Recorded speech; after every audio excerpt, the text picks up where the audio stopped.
What is up, coordinators and naturals? I am just a simple new type, and in this episode, we are going back in time and finally covering Mobile Suit Gundam Seed Astray R. Finally, we will be filling in the gaps of the Astray lore as we learn what was going on in between Gundam Seed Astray. This story will be focusing mainly on the red frame, unlike Gundam Seed Astray B, which will be focusing on Guy and the blue frame. This, along with Gundam Astray B, should completely close out everything regarding Cosmic Era 71. After that, I will create an Ultimate Cosmic Era 71 compilation. Anyways, for now, let's finally put a bow on Cosmic Era 71, and let's get into this.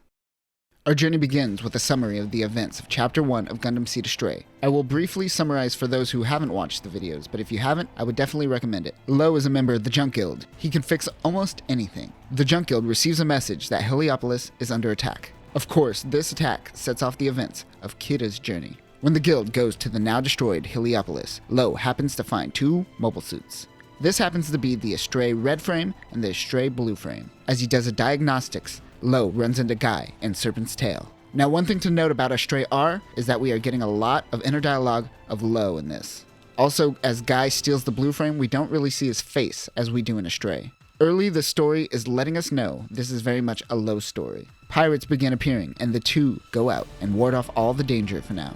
Of course, Guy goes off in the blue frame, and Lowe goes off in the red frame, and the two will go on to be the bestest of buddies. Liam notes that Guy is a part of the mercenary group, Serpent's Tail. No one would dare try to fight that group. More pirates come onto their location. We cut to Portia, the pirate commander. She appeared in Astray as well, but we never referred to her by name. They are badly damaged from Lowe and Guy, and must send out an SOS. The Junk Guild are looking at their newly acquired red frame. Lowe goes and tags the unit with the Junk Guild logo, making it official. They also took a golden arm that they found amongst the rubble. Liam notes that these weapons are quite advanced. They seem to be similar to human shell weapons, just scaled up.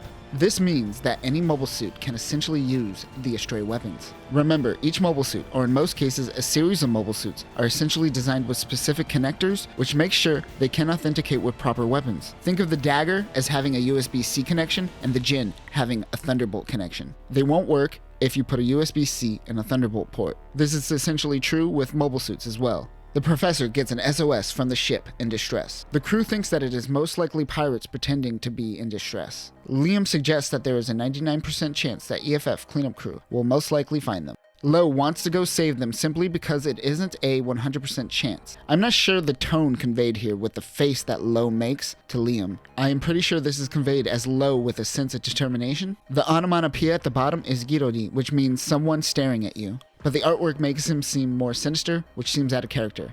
Unless it is an ironic stare, but a sense of irony seems to be the antithesis in many ways to Japanese pride, so I doubt it. What do you think about this moment? They go out and help. The home meets up with Portia and her team. Of course they are pretending to be citizens. She tells Lowe that pirates attack them. Lowe mentions his mobile suit, and Portia wants to check it out. Kisato tells Lowe that he shouldn't be talking about the mobile suit. But of course he wants to show off. Later, they are attacked by another pirate ship. Of course, Portia called in reinforcements and told them of the mobile suit. The pirates demand to hand over the red frame. The Junk Guild all look at Lowe for putting them in this obvious situation. Lowe says they have to move fast, and he starts scheming. Lowe knows that if he just launches in the red frame, he will be attacked and destroyed. He has to make a distraction. While the pirates are waiting, the Junk Guild sends out something, but the pirates aren't sure what it is. It just so happens to be a ball of junk with the gold frame's arm attached to it, holding the red frame's beam rifle. The beam rifle starts firing, confirming to the pirates that it is the mobile suit. The pirates fire another beam rifle on the home, but the home uses its shield arms to deflect the attack. The home starts flinging junk out into space using its crane arm. Of course, Lowe in the red frame is hiding inside the Junk Guild. He bursts out rushing towards the pirate's ship. He takes out his beam saber and tears through the hull of the ship. The pirate ship begins losing oxygen. They surrender. Lowe is confused as he barely did anything yet. He looks back to see he is a lot more damaged than he thought. He still doesn't have full control over the red frame. It seems that Liam was the one that was operating the trash ball and arm. They go to the pirate's ship and help fix it up. Of course, they charge the pirates for the parts they used. I love that the Junk Guild always helps people that attack them, but then forces them to buy parts off of them. The pirates regret attacking this idiot. Lowe is using a Jin sword that he found, while Kisato in the Chimera holds up a piece of junk for the red frame to slice through. Lowe is using a Jin sword that he found, while Kisato, in the Chimera, is holding up a piece of junk for the red frame to slice through. Lowe notes that the Jin sword is very heavy and requires the use of force and gravity to do any damage. The sword isn't working out for him, and he doesn't want to rely on beam sabers after the incident with the pirates. He didn't like how much energy he used when using his beam sabers and wants something more efficient. On top of that, he did more damage than he wanted to do. He names his new mobile suit the red frame and calls guys the blue frame. Kisato says this must be a part of the gold frame and asks if they should sell it. Lowe does the Drake meme 20 years before Drake. On the bridge, Liam is doing research on sword tech for mobile suits. The professor comes on the bridge wearing essentially nothing and distracts the crew. Liam looks up the graveyard. It was a place where a bunch of artisans migrated from Earth. The professor comes in and says it is the Gerbera Strait, a sword made in the graveyard. Liam pulls up data on the sword. The professor says she knows this information from an informant. They head out to the graveyard. They have very old data that says 100 people currently live there, but that is most likely out of date. They enter to see junk everywhere. Kisato joins Lowe and Liam because she says the sword looks pretty. As they head out, someone sends a communication asking what they want. Lowe says that he wants the Gerbera Strait. The mysterious man assumes that they are thieves. Lowe looks up to see a Baku with an old man on top of its head. He moves swiftly, slicing off Liam's chimera arm. Lowe tells him they just want to talk. The old man calls out to Denpachi, his dog, who is currently piloting the Baku. You heard that correctly. Can bipedal animals pilot bipedal mobile suits in the Cosmic Era? I have so many questions. The junk guild decides to bail, but the Baku chases. On top of that, there are traps placed everywhere. Their data on this place is very outdated, Liam notes. They run through a labyrinth where they run into a minigame. The ceiling closes down on them as someone has to do a puzzle on the wall. They jump through, barely making it. The old man is watching and notes that these people are not ordinary bandits. They run into a literal graveyard, and there they find the Gerbera Strait, beaten and broken.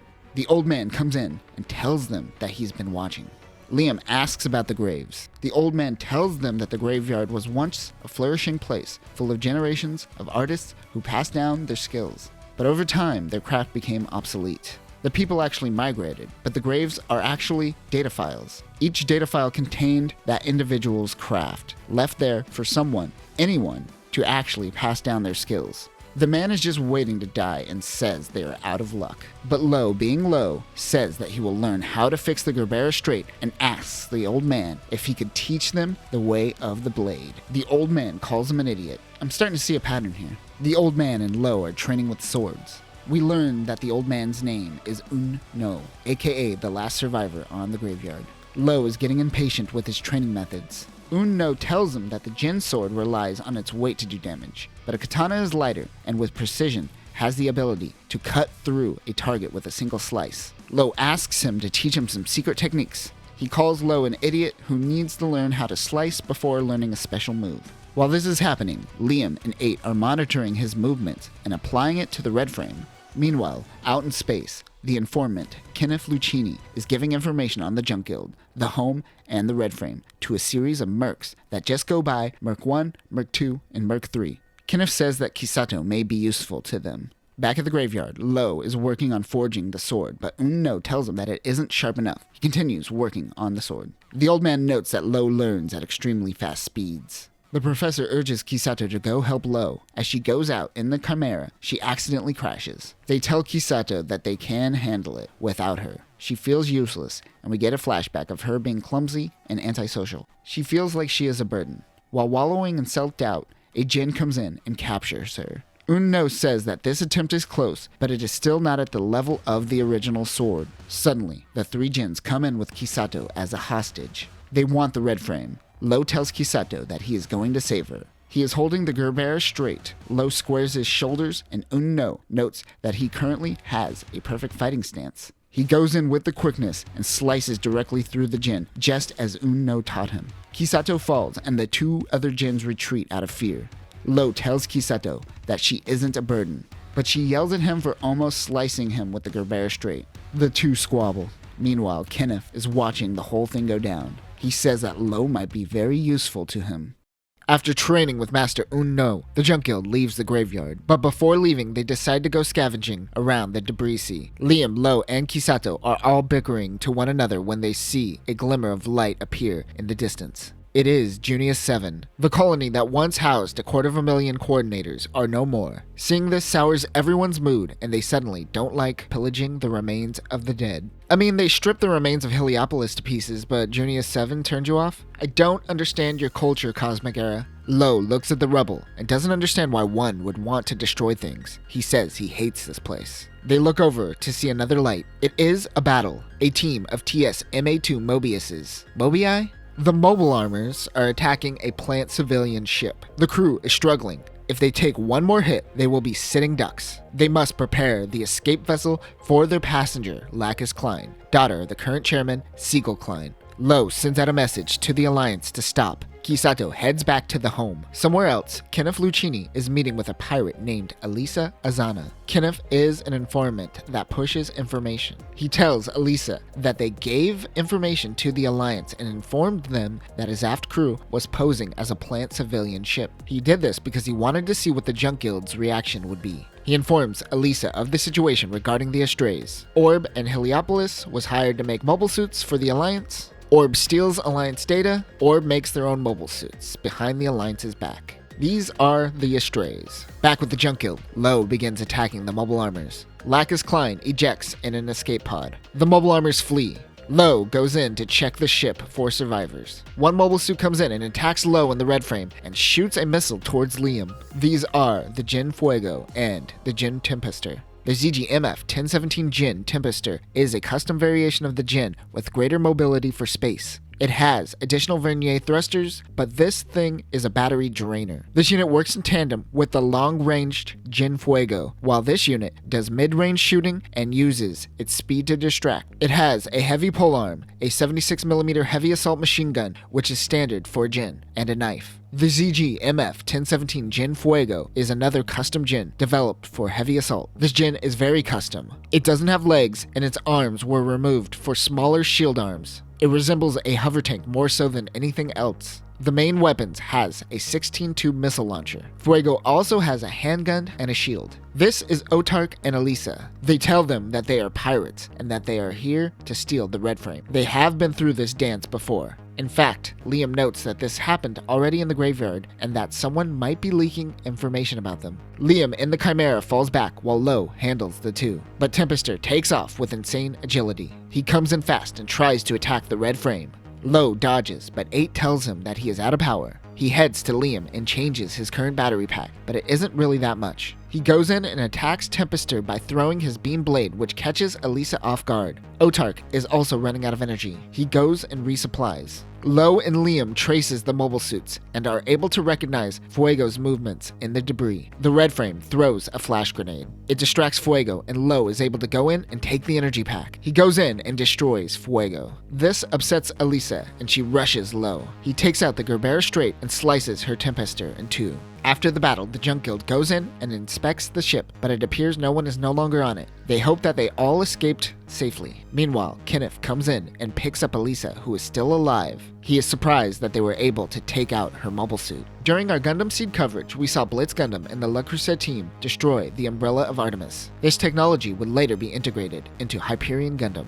While the Umbrella was being repaired, a group of pirates captured the fortress and repaired the shield themselves, making it their base. A negotiator comes into Artemis. This is Guy in his Guy's Jin. I don't know when we will get our hands on a Stray B, so let's dive into Guy's Jin now. The ZG-MF 1017 Guy's Jin is a temporary mobile suit used by Guy before he attained the blue frame. Like a hacker in his computer, Guy will use and dispose of a mobile suit each mission. Extra thrusters have been added and some of the armor has been removed to make the unit lighter and faster. Because of less armor, it is not wise to remain in heavy fire for too long. It is designed for hit-and-run missions mainly. The fin has been removed and an additional mono-eye sensor exists on top of its head. Creepy looking. It is also equipped with 2 armor Schneider combat knives. and a 500mm recoilless rifle. Guy's mission is to act as a negotiator for the Alliance to try to reclaim the Artemis. He must leave his mobile suit outside of the umbrella. They head to the fortress to find Commander Garcia acting as a gimp for a pirate named Anston. Guy makes this very simple for them. Release Commander Garcia and their lives will be saved. The pirate Anston is frustrated that Guy thinks he is in a position to say something like that. That is when the umbrella turns off. In the Artemis control room, Loretta Azure is taking care of business. She simply snuck on board with no thrusters so she wouldn't be picked up on radar. The remaining members of Serpent comes in on a shuttle. Guy yada-yadas and tells the pirates what's up. That is when Serpent comes crashing into Artemis, literally ripping a hole in the fortress. Air begins leaking. Elijah launches in his custom Jin. Guy gets in the ship and launches in the Astray blue frame. He goes in and attacks and defeats the pirates. Their mission is complete. Everyone is currently at a crossroads. Since last, Orb was destroyed and the 3 ships alliance was formed, Serpent is monitoring the 3 ships and notes they are on the move. On the Kusanagi, Etika Simmons is talking to Jean Cary. I still don't know if it's Jean Cary or Jean Cary. Someone tell me. He is joining the 3 ships alliance and the Kusanagi Corps. He will end up piloting a white M1 Astray. Meanwhile, on board is Malkio's ward, Prayer Reverie. The Astray girls are gushing how adorable he is. Kazahana is on board as well, and Prayer helps her. The Astray girls instantly understand that she is in love with him. The rest of Serpentel joins the Junk Guild via a video call. It seems that there is a pretty large squad heading their way. Elijah and Guy are nearby, but Lowe says that they should be able to handle it. They head out of the area and leave the 3 ships. Later on, a mobile suit looks over the 3 ships. This is Kennard Parnes in his Hyperion Gundam. He is currently trying to hunt down Kira Yamato and tracing the energy signature of a nuclear mobile suit. However, Kira isn't there at the moment. This is probably around the time that Atherin went to go talk to his dad and got shot. Zaft mobile suits stop Kennard. Suddenly, 2 more units come in. It is Guy in the blue frame, Second L, and Elijah in his custom Jin. It is Serpentel's mission to destroy these Jins. Kennard helps Guy and Elijah attack the units. Looking on the battle just so happens to be Jess Rabel in the Rental Reista capturing footage and trying to find Lacus Klein. This is before he receives the Astray outframe. How much does it cost to rent a mobile suit? Zaft is testing an experimental weapon which looks very much like a proto-genesis. While this is happening, one soldier is accidentally killed. His wife, Hannah, mourns his loss. Kenneth is trying to console the widow, but she wants to be alone at this moment. Elisa meets with him later. He's trying to get the widow of the man killed during the test to have his parts donated to the Junk Guild and into the hands of Lowe.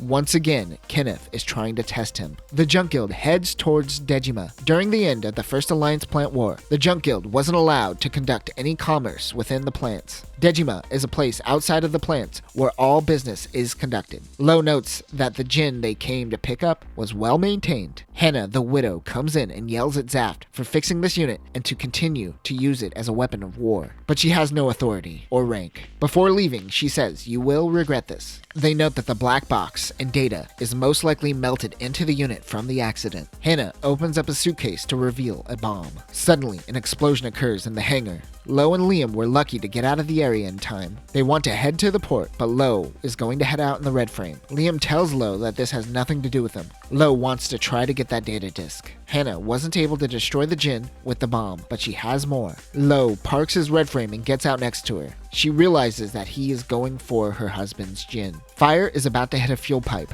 They probably have 6 minutes before the next explosion. He goes in and grabs the black box from the Jin when Hannah pulls a gun on him. Hannah doesn't want the data to get into the wrong hands, but Lowe tells her that right now, the data on this disk will most likely prevent another person from dying again. Without it, Zaft will most likely make the same mistakes again and someone will die in vain. He tells her she has to let the disk go. Metaphorically, it's about letting go of her husband, really. She finally has the courage to let go of her husband. The fire begins spreading faster. They need to get out of there. An explosion goes off and the red frame comes out of the blaze. Lowe has saved Hannah. He tells Kisato that he has the best luck in the cosmos. Lowe, Liam, and Kisato are in the plants currently eating some hot pot. They helped out Zaft with the situation. Zaft didn't pay them, but they did give Lowe a passport. This grants them temporary access inside of the plants under supervision. As Lowe starts to get fuel, the professor calls them. She informs the team that there are a lot of job offers on Earth for them. Lowe, at this point, has never stepped foot on Earth, but there is still much for them to do out here in space. We flash back to 2 days ago. Lowe meets with Monde. He is a member of the Friends of George Glenn Society. Remember, George Glenn is considered the first ever coordinator. Mond goes on to explain that he was the best in sports, science, adventure, and comedy. That last one is important, as Kisato, the biggest George Glenn stan, will eventually meet an AI version of the coordinator, and it will bite her in the butt. Mond wants Lowe to take him to visit Evidence 1. This is the alien whale fossil that George Glenn returned with from Jupiter. He believes that all coordinators, other than George Glenn, are fakes and wants a natural to take him. Lowe likes his story, so he agrees. Trade is still down with the plants, but during war, all trades happen outside of the plants in Dejima. I wonder if all plant immigrants have to also go through Dejima first before going into the plants. Regardless, the professor and 8 stay on Dejima while they head to Aprilius 1. One thing I learned is that the plants are set to remain at a subtropical level. Conveniently, that is also Japan's climate. They go to visit Evidence 1. They are all taken aback by how big the fossil is. A giant whale with wings, truly an angel. Mond is in tears as he gazes upon the fossil. A man comes in and, wait, is that Gwael from Witch from Mercury? That totally looks like a JoJo version of Gwael. Someone was inspired by the Cosmic Era. The man comes in with a machine gun and a desire to destroy the symbol of all coordinators. Everyone notices, but Mond is the first to act. As the madman fires towards Evidence 1, Mond takes the brunt of the force and eats a lot of bullets. He is instantly tackled and apprehended, but unfortunately, it wasn't fast enough. This whole time, Mond has been carrying something large on his back. As he lays there dying, he gives it to Lowe. He says it contains all the wisdom of mankind's hero. He believes Lowe will take good care of it. He was happy to give his life to protect Evidence 1 and says that he was willing to sacrifice himself because Lowe allowed him to go to the plants. Mond dies seconds later after giving the GG unit to Lowe. The terrorist laughs at a man who would give his life for a rock. Lowe, enraged by this, punches the madman, who is currently handcuffed. This seems to be a bigger terrorist attack on Aprilius 1. Lowe and the gang head back to Dejima, and Lowe gets in the red frame. Everything is fixed and good to go. He launches and meets up with an MA2 Mobius team. Following closely is a Drake-class ship. I don't think we ever discussed the Drake class. The Drake class is one of 3 main ships by EA and Omni Enforcer during the First Alliance Plant War. The Nelson class and the Agamemnon class ship are bigger battleships, while the Drake is a light cruiser designed to protect the bigger ships. These things have relatively weak armor and can't keep up with later CE-71 mobile suits. It doesn't even have a hangar, and mobile armors and mobile suits are attached to the outside of the ship. It has 3 75mm Vulcan cannons, a torpedo launcher, and either 10 or 12 tube missile launchers. It also has a positron reflector. Many of the EA ships outside of the Archangel are pretty forgettable during this First Alliance Plant War. Zaf's Nazca class always stood out to me more. What are your thoughts on EA ships during the First War?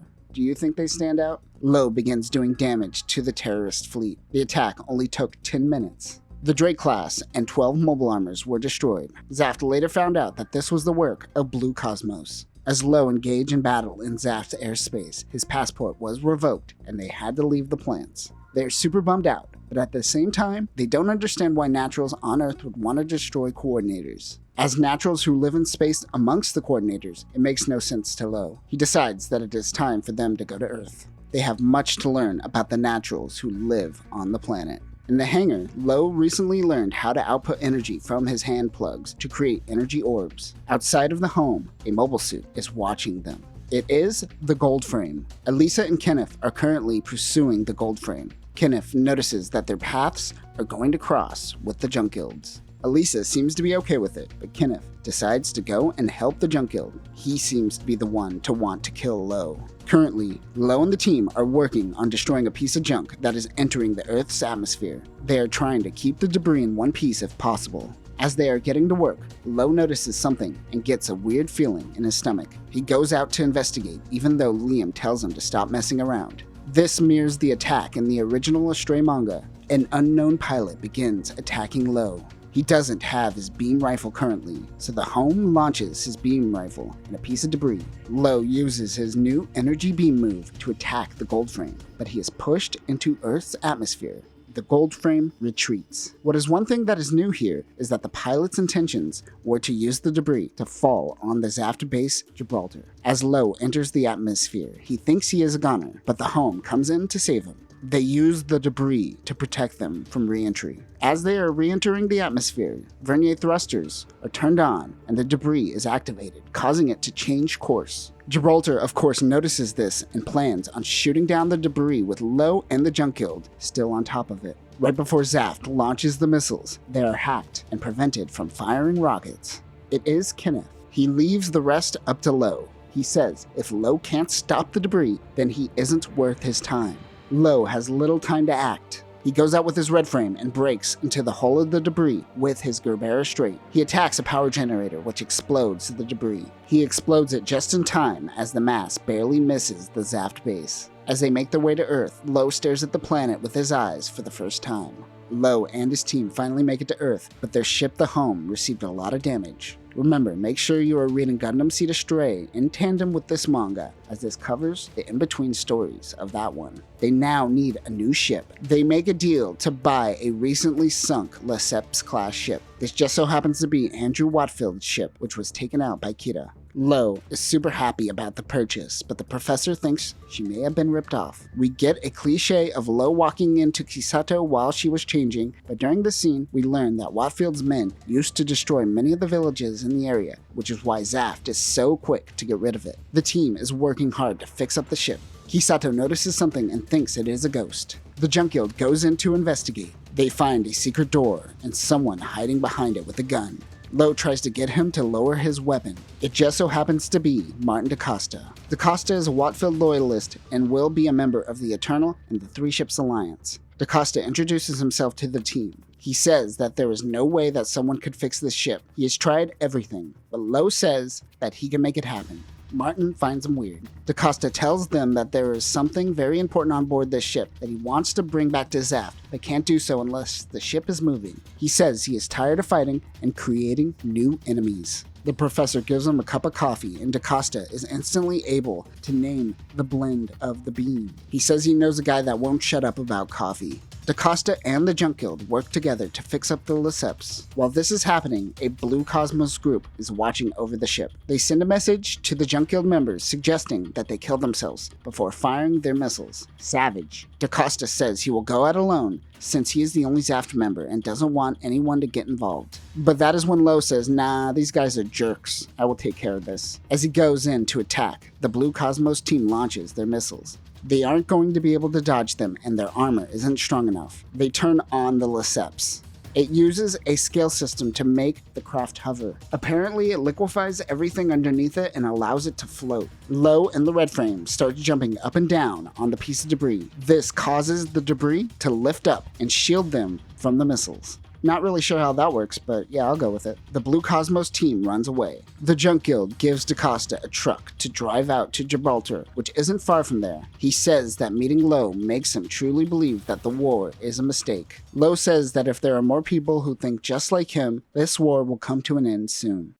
The Junk Guild are making their way across the desert. Kisato wakes up in the middle of the night to take a piss. When she heads back to her room, she sees someone. They are going through a George Glenn collectibles. She screams out in fear. Lowe and Liam laugh at her. This has been happening a lot lately. She doesn't have any proof, so the crew teases her. The professor comes out looking haggard. She has been up all night doing research. She says, "What have I been researching? I will never tell." And then she just disappears. The next night, Lowe comes prepared with a device called the Flexible Blocks. It's like a backpack system composed of these block units that have different functions, such as an optical sensor, a smoke unit, and even an explosion, of course. Kisato says it looks heavy, but it is supposed to be used in space mainly. Around the corner, the two spot the ghost. They watch as it goes through the walls. Kisato and Lowe follow it as it heads into the professor's room. The professor is talking to the ghost. This freaks out Kisato and she runs away and bumps into someone wearing a spacesuit.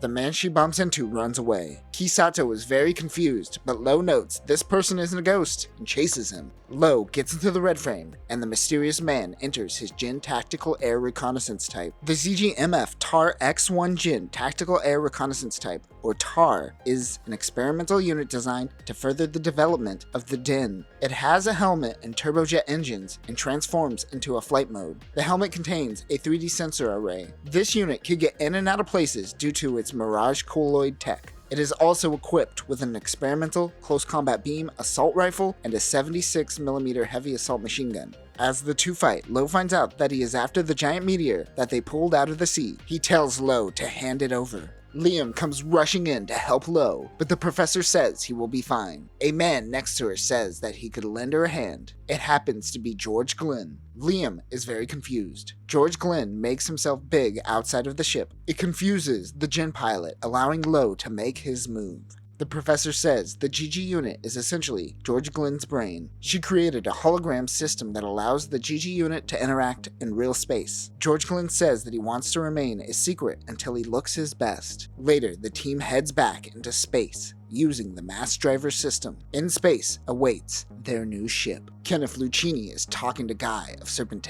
He tells Guy that the Junk Guild got a new ship and are about to head into trouble. He wonders why Kenneth is telling him this. He says he wanted to see how he would react. Meanwhile, everyone finally meets their new captain of the ship, the Rehome, George Glenn. For our breakdown of the Rehome, go see our coverage of the original Astray manga. George Glenn notes that the Gerbera Strait is starting to get dull. Lowe tells George Glenn of Unno. They suddenly get a distress call. A Zaft battleship has been destroyed.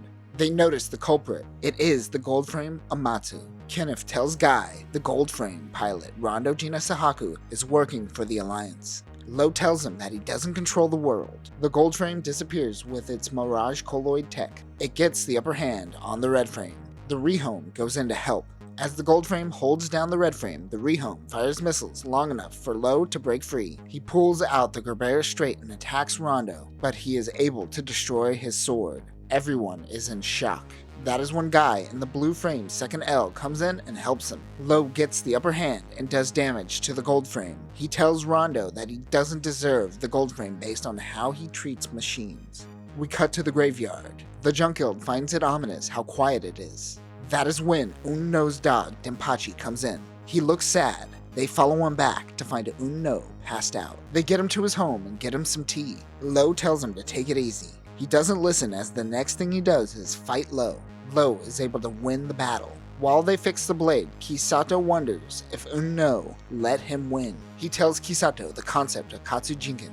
One must start and kill the ego to follow the basics. He says that when this happens, the sword takes life in what is called the Setsuninto. Essentially, he is saying that Lowe has went above and beyond his training since they last met and has become a master in his own right. That is Katsujinken. Lowe is able to sharpen the sword even better than he did last time. He also wants to make a new weapon with the meteor. The professor analyzes it before going through the smelting process. While eating desserts, Kenneth tells Elisa that Zaft is at a critical point at the war and they are going to want their meteor back. They will most likely be sending someone to take out the Junk Guild. The sword is finished. Lowe used the entire meteor to make a giant sword bigger than the Gerbera Strait. It looks huge when in the hands of the Redframe. Out of nowhere, a team of Gates bust in. Orgwaze? If I remember correctly, I think we decided on Gates. Unno gets into his custom Jin. He also has his own sword similar to the Gerbera Strait.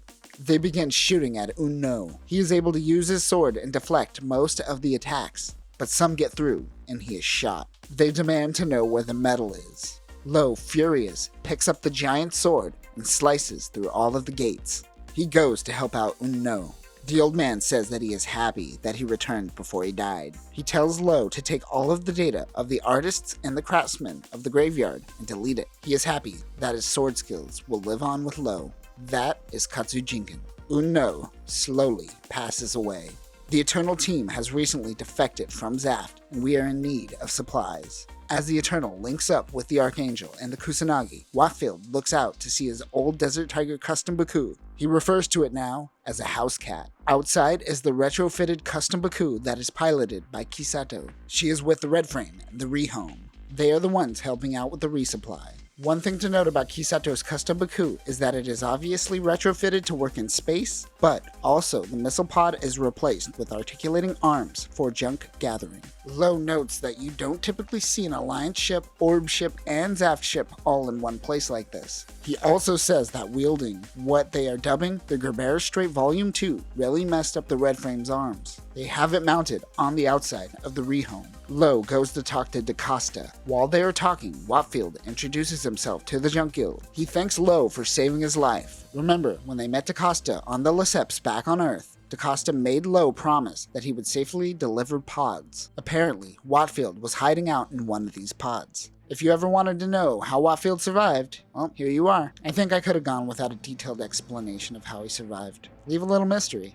They are done restocking the Eternal. They move on to the Archangel. The rehome is built in a way that takes docking to a whole new level. The team meets up with Kojiro Murdoch, who is the chief engineer on the Archangel. While restocking, Lowe notices Freedom and wonders who pilots that thing. Finally, they head to the Kusanagi, where they meet the Astray girls, Mayuta, Judy, and Asagi. These are the most adorable girls that get blown up. While taking a break, Lowe wonders to Liam if there is anything more he could do. He is just a junk dealer, but has seen people like DaCosta, Monda, and Unno sacrifice for what they believe in. He wonders if there is more he could do. Liam says that people should do whatever they can in any given situation. Yeah, great, thanks. I love neutral responses. They suddenly get a red alert. Enemies are approaching their location. Lowe asks DaCosta if he should go out in his red frame. He tells him no and recommends that they take off. He thanks them for the supplies and says he promises to protect his ship. He recommends that Lowe focuses on protecting the rehome. Lowe watches as Justice takes off and attaches the meteor unit. DaCosta tells him about the support unit. Lowe is thinking about his broken red frame arms and not being able to wield the Gerbera Strait Volume 2. Seeing Justice and Meteor inspires Lowe to make his mobile suit even stronger. He needs a support system of his own, like the Meteor Pack. Lowe is caught up in creating a new support system for the red frame. Kisato doesn't want him to burn out. They make it to their next job. They have found another piece of debris from Junia 7. This is different from the one they encountered previously before heading to Earth. The professor tells them that this debris is en route to hit one of the plants. They plan on attaching rockets to the debris to redirect its course. They have 4 days to get the job done. The entire Junk Guild seemed to be called out for this job, not just the rehome. 2 days later, an old Junk Guild member named Narumi Win complains about Kisato working too slowly. He has his old man yells at clouds moment. She begins talking shit about Lowe and calling him lazy. Kisato's like, oh hell no, you didn't just call my man lazy, did you? Lowe challenges Narumi and says that if he does a better job in his red frame, he is taking his pickled fish. Kisato tells Lowe to be careful, but lets her know that his new project is just finished. He launches in the red frame and power loader. The Gundam Astray red frame with power loader mimics the Justice with the Meteor unit. The red frame docks with the unit and it mimics all of its movements. The lower half of the unit can also be used by Kisato's Baku. It is equipped with the Beam Saber, the Gerbera Strait, and the Volume 2 Gerbera Strait. It also has an external connector for additional power. Lowe is excited to finally use the power loader, but at that moment, one of the rockets on the Junia 7 debris is going out of control. This is causing its course to get very close to the plants. Lowe says he can handle this. Narumi and his men are trying to handle the situation. That is when Lowe comes in and slices the entire colony in half with the Gerbera Strait. The colony balances out. Liam wonders how Lowe knew exactly where to slice. He says that he just took a wild guess. Liam is very concerned because if he was wrong, they would all be dead right now. Lowe reproaches Narumi and tells him that he now has to respect him and takes his fish. Lowe opens up the container and stinks the place up. He bites in and says that it isn't too bad. Later that night, the Junk Guild throws a party. Lowe is in the power loader wielding the 150 Gerbera Strait. He slices the entire asteroid in half to test the sword. Cary is with them helping out. They have been tasked with bringing Jean directly to the Junk Guild headquarters. Suddenly the rehome runs into an Alliance ship. Major Cornell of the Alliance has been searching for Jean and they demand that he surrender. Jean goes on a long-winded speech about not making his problems their problems. But as he says this, Liam says, yeah, Lowe already launched. Lowe tells Jean that he came to the Junk Guild to start a new life, so he's going to ensure that this happens. We get a flashback of Jean's past. He was once an Alliance soldier. The EA captured Jin and painted it white. This became Jean's mobile suit, but the color is also sort of a branding for Jean. He is a first-generation Earthborn coordinator. After his parents died of a future natural COVID that coordinators were immune to, he moved back to the plants, but then went back to Earth when war broke out. He joined the Alliance and piloted the Jin, but never killed. He only took out mobile suits as non-violent as possible. I mean, he had to accidentally kill one person though, right? He is eventually assigned to Cornell, where he is forced to kill. He says that coordinators should leave Earth. Eventually, the Earth-based coordinators did just that once the EA created natural-based operating systems for mobile suits. The professor tells Lowe to deal with these guys. Lowe, he makes this face. That's a choice. The professor launches the power loader, Part B. He launched with Part A. He wields the Gerbera Straight. Lowe says F this, and he just throws the Gerbera Straight 150 directly at Cornell's Drake-class ship. He hits it directly down the center of the ship. Lowe strikes a JoJo pose and says, "Your ass just got skewered." Literally. At least that is how Logan the translator translated it, and I love it. The Junkyard tells Jean that there is a ship that is full of coordinators that isn't a part of Zaft or the Alliance. You would think that he would eventually join the Eternal crew, but he actually becomes a part of the Kusanagi Corps of the Three Ships Alliance. Jean thanks Lowe and the gang for everything they have done for him. He says to repay Lowe, he has been working on researching a power cylinder that may allow the Red Frame to lift the 150 Gerbera Straight without the need of the power loader. He will give him this new tool once it is production ready. Jean Cary went on to join the Battle of Yakin Dway in a White and One Astray. He finally found a fight worthy of fighting for. Rondo is testing out the gold frame, Ryamatu. As they are testing, out of nowhere they are suddenly attacked. One thing to note is that, like Mattias and Matisse, Gina is a boy, but dresses like her twin sister and has feminine features. His underling even refers to him as Lady Rondo. At least it seems like it's his choice, unlike Mattias, who was forced to act like a lady. The future COVID mentioned earlier is actually an influenza genetically modified to affect naturals. Yay, biological warfare. Lowe and the Junk Guild are on their way to a colony that was almost completely wiped out by the virus. They could take the typical route that will take 3 days, or go this route that takes 1 day but causes a lot of damage. Out comes Speedy Joe and Honest Sakata. They were sent by the Junk Guild to help out. They are going to race to see who could save the people first. Kisato comes to talk to Lowe. She is concerned that this mission is too dangerous. She doesn't want him to put himself in danger, but he just walks away saying that he has the best luck in the cosmos. He didn't realize that Kisato was trying to make a move on him. At the Zaft base, called Urdu, Kenneth Lucchini is meeting with Zaft Commander Cusco. Kenneth is whispering in his ear, literally to attack the Junk Guild. The three ships head out. Speedy Joe uses the max speed cruiser called the Giga. As they head out, they are attacked by the Zaft base. Lowe heads out in the Red Frame with the power loader. He takes off the rehome shield and uses it as a shield for the power loader. Speedy Joe is hit. Some mobile shoots approach their location and shoot a steel net towards the rehome. Lowe is able to slice it with the giant Gerbera Straight. Speedy Joe tries to be a hero, but Lowe saves him. The art direction is a little chaotic, but I believe Lowe slices the cockpit or the pod and saves Speedy Joe before the cruiser explodes. While that is happening, out of nowhere comes the Regenerate Gundam. The ZG-MF X-11A Regenerate Gundam evolved from the Aegis Gundam, and its specialty is transforming between the mobile suit and the mobile armor mode.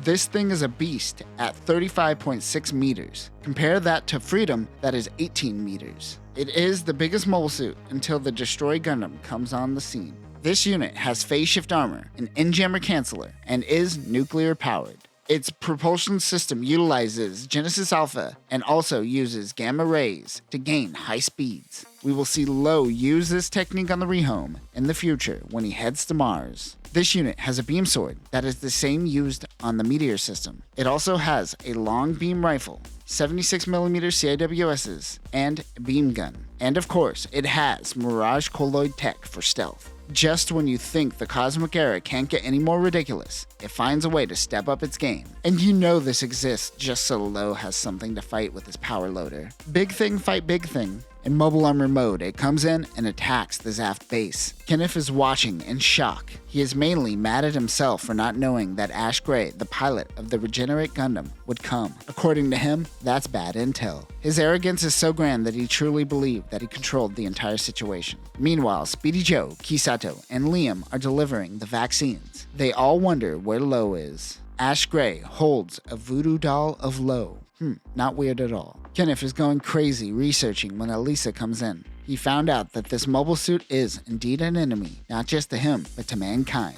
Ash gets into contact with the Zaft officer regarding the position of Lacus Clyne. They haven't been able to find her, but they have been tracking the Junk Guild ship that has been seen with the Eternal. Ash tells him to just shoot them down and let the higher-ups sort it out. As the officer complains, Ash says, "Bored, leaving now." On the Eternal, Watfield and DaCosta wonder if it were safe to let the Junk Guild meet with them. Their curiosity is correct, as all hell is breaking loose and the regenerate Gundam is attacking. The professor notes that nothing like this is in her database. Ash rushes towards Lowe and changes to mobile suit mode. He realizes it can transform. Ash says that anyone who works with Lacus Clyne is a traitor. He realizes that he is with Zaft. Lowe tells Ash that killing Lacus won't change anything, but he says that it is his orders and he also really wants to kill people. Ash doesn't care about the war really. He just uses the war as a platform to sow as much chaos as possible. As Regenerate Gundam comes in, Lowe slices off the Gundam's limbs. But Regenerate Gundam,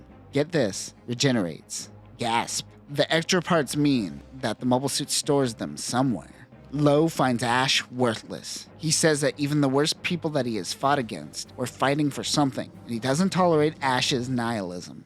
Lowe, the golden boy of the cosmic era, says that even Ash can't be saved. Ash is able to destroy the Red Frame's power loader. As they are fighting, in comes Cary, piloting his white M1 Astray. Gene has come to conduct business with Lowe, but if he chooses to attack them, he will also join in this fight. Gene fights with Ash. Everyone notes that his skills improved greatly. I assume this takes place right after the Battle of Yakindwe, which is why his skills are improved, but I am not completely sure. Regenerate is still getting the upper hand, but he gets a message to retreat. Gene came back to fulfill his promise and give Lowe the bracers for his Red Frame. Back at Zaft, Ash finds out that it wasn't them that gave the retreat. He realizes that Kenneth may be onto him. Back on the rehome, Lowe happens to get a call from Kenneth. Remember, this is actually the first time the two have met. Or Skyped? Lowe doesn't know who he is, even though Kenneth knows way too much about him. He says that he wants to team up with Lowe and help take down Regenerate Gundam. Lowe wonders if he is going to pilot a mobile suit. Kenneth scoffs and says that he is merely an informant, but he did send people to help out. That is when Guy and Serpent comes in. They are happy to have Guy help out. Ash is trying to protect what is at the base. It just so happens to be Genesis Alpha. Back with the Junk Guild, Lowe has equipped the power bracers on the Red Frame to create the Gundam Astray Red Frame Powered Red. The MBF P02 Gundam Astray Red Frame Powered Red is designed to wield the 150mm Gerbera Straight. Its back and shoulders are fortified and overpowered. When the mobile suit goes into overdrive while wielding the sword, its shoulders lift to allow the Red Frame to cool better. Its special attack is the Red Flame, which is a powerful punch utilizing its strong arms. In the future, we will see this tech miniaturized, but we won't see it too often. They are ready to take on Ash. The Junk Guild and Serpent hit the Zaft base hard. Lowe doesn't want to fight, but he doesn't want to allow Ash to use Genesis Alpha either. Guy is out in the blue frame, second L, looking for Genesis Alpha, while the rest of the team plays defense. Gene notes that Ash is still a skilled pilot, regardless of how crazy he is. Guy returns to the rest of the group. The blue frame and red frame team up. Lowe pulls out the 150mm Gerbera Straight. They begin fighting. Ash tells Lowe about using Genesis Alpha as a booster. He keeps this in his back pocket for the future. Regenerate needs more parts, but Loretta has taken control of Genesis Alpha, as well as destroyed all of Regenerate Gundam's extra parts. Ash tries to call in for reinforcements, but Kenneth is blocking all of the comms. Regenerate Gundam is surrounded, but it reveals that it is a vampire Gundam and can siphon off the power of other mobile suits. Loretta sets off a bomb on Genesis Alpha, but it is still intact. Ash mentions that both the inside and the outside of the laser is coated in phase shift armor. Ash plans on using the laser on himself to shoot off away from this battle. We will see something similar in our Stargazer coverage. But Lowe says not going to happen, and he comes in and does his red flame punch. He hits the Regenerate in its weak spot, and it jettisons out towards the Earth sphere. Lowe tells Guy, mission complete. Hey, that's usually Guy's line. Guy asks him what he plans on doing next. Lowe looks out to Genesis Alpha. He says he is going to do what the Junk Guild does best, fix things. And that will do it for our coverage of Mobile Suit Gundam Seed Astray R. This has been a really fun ride, and I'm going to miss it. However, I will say that this manga's art direction gives you some whiplash trying to follow any of the action happening. It was quite chaotic. Now that we have completed this coverage, all that is left for us to cover is Mobile Suit Gundam Seed Astray B, and it will conclude everything involving Cosmic Era 71. We will also eventually dive into Mobile Suit Gundam Seed Destiny Astray R versus Astray, and then finally we can conclude the Astrayverse with Princess of the Sky. But for now, we will take a break from the Astrayverse. But that will do it for now, coordinators. If Lowe could teach us one thing, it's that you could always fix up that old thing instead of buying something new. Peace.